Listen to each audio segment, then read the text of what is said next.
Assalamualaikum warahmatullahi wabarakatuh. Baiklah, di sini kami dari kelompok 2 akan menyampaikan hasil diskusi kami mengenai rangka konseptual suatu model.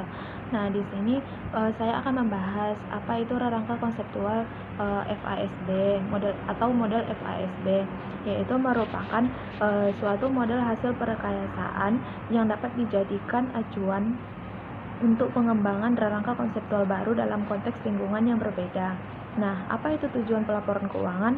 Yaitu menentukan prinsip-prinsip, konsep-konsep yang relevan yang dapat dijadikan pada akhirnya akan menentukan bentuk, isi, jenis, dan susunan statement keuangan. Nah, di sini juga ada dua jenis pendekatan dalam penentuan tujuan penyediaan informasi. Nah, yang pertama yaitu untuk kepentingan umum. Di sini untuk kepentingan umum ini menyediakan informasi untuk berbagai kepentingan dalam pengambilan keputusan. Nah, selanjutnya yaitu untuk kepentingan kelompok tertentu yang mempunyai kepentingan tertentu juga. Selanjutnya kita akan membahas aspek sosial tujuan pelaporan. Nah, di sini ada tiga jenis macam. Yang pertama yaitu tujuan fungsional. Kalau tujuan fungsional ini yaitu tujuan masyarakat atau organisasi secara keseluruhan yang dapat dijadikan tujuan sosial tanpa memperhatikan tujuan dari individual masing-masing. Nah, selanjutnya yaitu tujuan bersama. Kalau tujuan bersama ini, dia harus mengidentifikasi terlebih dahulu tujuan-tujuan individualnya, kemudian memilih yang sama yang akan dijadikan sebagai tujuan sosialnya. Nah, selanjutnya yaitu tujuan dominan. Nah, kalau dalam tujuan dominan ini yaitu mengambil keputusan dari kelompok yang dominan saja, karena pada kelompok yang dominan ini akan sangat kuat pengaruhnya dalam pengambilan keputusan. Selanjutnya ada dia tujuan perkembangan pelaporan keuangan. Nah, di sini dimulai dari tujuan versi Asobat, versi APB nomor 4, versi True Blood Komite. Nah, selanjutnya yaitu versi tujuan laporan keuangan FASB. Nah, pada bab ini kita membahas model FASB, yaitu tujuan pelaporan keuangan FASB. Nah, di sini ada tiga macam, yaitu yang pertama tujuan yang ditentukan oleh lingkungan ekonomi, hukum, politis, dan sosial. Nah, yang kedua yaitu tujuan pelaporan yang dipengaruhi oleh karakteristik dan keterbatasan informasi. Nah, yang ketiga yaitu tujuan pelaporan yang memerlukan fokus untuk menghindari terlalu umumnya informasi akibat terlalu banyaknya pihak pemakai yang ingin dipenuhi kebutuhan informasionalnya. Baiklah, saya akan melanjutkan penjelasan dari rekan saya. Di sini saya akan menjelaskan tentang isi tujuan pelaporan. Di isi tujuan pelaporan ini ada 3. Yang pertama, pelaporan keuangan harus menyediakan informasi yang bermanfaat bagi para investor dan kreditor dan pemakai lain, baik berjalan maupun potensial dalam membuat keputusan-keputusan investasi, kredit, dan semacamnya yang rasional. Kemudian yang kedua, pelaporan keuangan harus menyediakan informasi untuk membantu para pemakai, baik berjalan maupun potensial, dalam menilai jumlah saat terjadi dan ketidakpastian penerimaan kas mendatang dari dividen. Kemudian yang ketiga, pelaporan keuangan harus menyediakan informasi tentang sumber daya ekonomi suatu badan usaha, klaim terhadap sumber-sumber tersebut, atau kewajiban badan usaha untuk mentransfer sumber data ekonomi ke entitas lain dan ekuitas pemilik. Kemudian saya akan menjelaskan tentang teori di balik tujuan pelaporan. Dalam skema ini ada konteks lingkungan, karakteristik atau keterbatasan informasi, kemudian fokus atau cakupan informasi. Kemudian di sini ada hasilnya pelaporan keuangan eksternal umum, fokus investor dan kreditor, tujuan pelaporan keuangan. Maksud dari skema ini adalah konteks lingkungan, karakteristik, keterbatasan, dan fokus atau cakupan informasi ini merupakan bahan pertimbangan untuk pelaporan keuangan eksternal umum, di mana fokusnya untuk investor dan kreditor yang menjadi tujuan pelaporan keuangannya tersebut. Kemudian saya akan menjelaskan tentang tujuan pelaporan keuangan organisasi non-bisnis. Yang pertama itu ada tujuan utamanya dan yang kedua ada tujuan spesifiknya. Dari tujuan utamanya ini adalah pelaporan keuangan organisasi non-bisnis harus menyediakan informasi yang bermanfaat bagi para penyedia dana dan pemakai lain. Kemudian yang kedua, tujuan spesifik.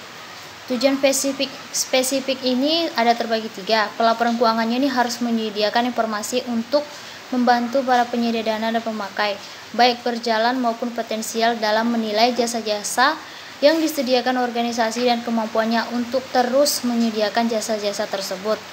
Kemudian yang kedua, pelaporan keuangannya ini harus menyediakan informasi untuk membantu para penyedia dana dan pemakai, baik berjalan maupun potensial, dalam menilai bagaimana para manajer organisasi non-bisnis telah melaksanakan tanggung jawab kepengurusannya dan aspek-aspek lain kinerjanya. Kemudian yang ketiga, pelaporan keuangan harus menyediakan informasi tentang sumber daya, kewajiban dan sumber daya aset bersih organisasi, dan akibat-akibat dari transaksi, kejadian dan keadaan yang mengubah sumber daya dan hak atas sumber tersebut.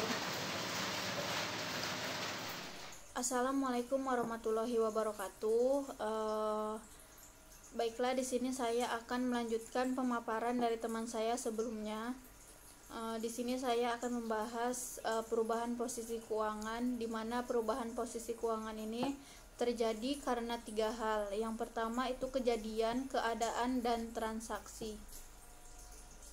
Kejadian ini terjadinya suatu perkara atau urusan yang mempunyai konsekuensi terhadap suatu entitas. Misalnya, suatu entitas memasukkan bahan baku ke mesin pengolah atau membeli bahan baku. Jadi contoh yang pertama ini merupakan kejadian internal, dan contoh yang kedua ini merupakan kejadian eksternal. Yang kedua, keadaan. Keadaan ini dimana suatu kondisi yang berkembang dari suatu kejadian pada situasi yang tak terduga atau sulit diduga.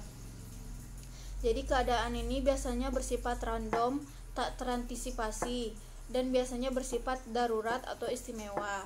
Yang ketiga itu transaksi, di mana salah satu kejadian eksternal yang melibatkan transfer sesuatu yang bernilai antara 2 entitas atau lebih. Jadi contohnya itu seperti pembelian mesin, penerbitan saham, dan pelunasan utang. Jadi pengaruh ketiga hal tersebut terjadi pada tiap elemen aset, kewajiban, atau ekuitas, dan bisa juga pada 2 atau 3 elemen sekaligus. Selanjutnya pengukuran dan pengakuan, di mana agar seperangkat penuh statement keuangan memuat informasi skematik, suatu pos harus diukur, dan setelah diukur perlu pengakuan dalam statement keuangan.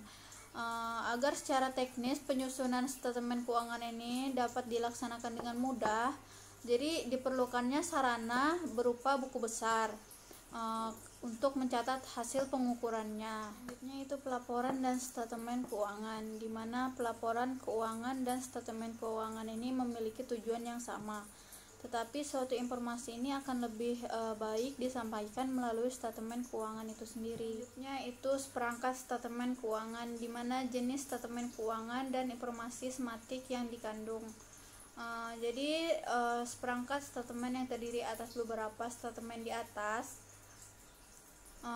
secara individual maupun kolektif mempunyai kontribusi dalam memenuhi tujuan pelaporan keuangan. Jadi tiap jenis statement ini bersifat saling melengkapi untuk mencapai tujuan tersebut, sehingga semua statement di atas akan berartikulasi. Jadi elemen atau pos yang dikandung oleh tiap statement terjadi lingkup pengukuran dan pengakuan. Manfaat dan keterbatasan model, di mana rangka konseptual ini mempunyai manfaat sebagai sumber acuan untuk mengembangkan hal yang sama untuk lingkungan atau negara yang berbeda. Jadi rangka konseptual ini yang dikembangkan untuk tiap negara dapat sama atau berbeda, bahkan harus berbeda dengan model yang dijadikan acuan karena konteks lingkungan yang berbeda. Rangka konseptual ini mempunyai pengaruh atau dampak yang besar, seperti dalam memicu dan melandasi pengembangan rangka konseptual di dalam negara lain pada periode pengembangan atau pada periode setelah rangka konseptual itu selesai. Yang terakhir adalah dokumen kebijakan, di mana rangka konseptual ini merupakan dokumen kebijakan atau poetis dan bukan merupakan teori ilmiah. Jadi sebagai dokumen kebijakan, proses penyusunannya melibatkan perdebatan atau argumen yang keputusan akhirnya dalam beberapa kasus melibatkan pemungutan suara atau voting. Baiklah, sekian presentasi dari kami. Lebih dan kurang kami mohon maaf. Assalamualaikum warahmatullahi wabarakatuh.